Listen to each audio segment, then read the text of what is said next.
Hey hi எல்லோரும் எப்படி இருக்கீங்க? ஸோ எல்லாமே நல்லா இருக்கீங்கன்ட்டு இது மாதிரி மினியேச்சர் குக்கிங் வீடியோ போடலான்ட்டு நம்ம சேனலில் டிசைட் பண்ணியிருக்கேன்.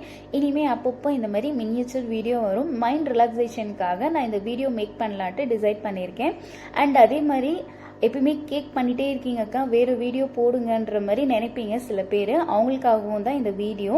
இது பார்க்கும்போது மைண்ட் ரிலாக்ஸேஷன் ஆகும். அண்ட் நம்ம சின்ன வயசுக்கு நம்ம போன ஒரு மெமரியெல்லாம் ரீகலெக்ட் ஆகும். அதே மாதிரி கிட்ஸுக்குமே பிடிக்கும்னு நினைக்கிறேன்.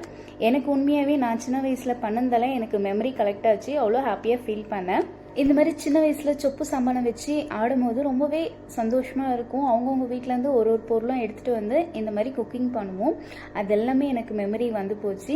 அதே மாதிரி சில பேர் நினைப்பீங்க இவங்களுக்கு வேறு வேலை இல்லையா இதெல்லாம் பண்ணிட்டு இருக்காங்கன்ட்டு. வேலைன்னு பார்த்தீங்கன்னா நிறைய இருக்குங்க.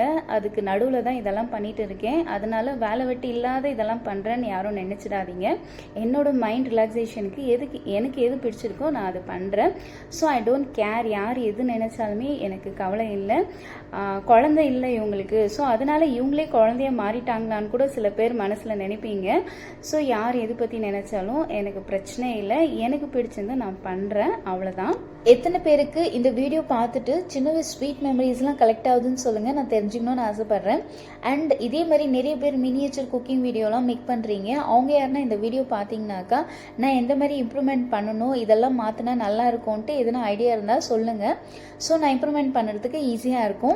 அடுத்தடுத்து எந்த மாதிரி குக்கிங் வீடியோ மேக் பண்ணணுன்ட்டும் சொல்லுங்கள், அதுக்கேற்ற மாதிரி நம்ம பண்ணலாம். இப்போது நான் சூப்பராக குட்டி குட்டியாக சப்பாத்தி செஞ்சு முடிச்சிட்டேன். தக்காளி சட்னியுமே சூப்பராக செஞ்சு முடிச்சிட்டேன். இதெல்லாம் பார்க்கறதுக்கே செம்ம க்யூட்டாக இருந்துச்சு. எனக்கு அவ்வளோ ஹாப்பியாக இருந்துச்சு. இதே மாதிரி இன்ட்ரெஸ்டிங்கான வீடியோஸில் பார்க்கலாம். Stay tune friends.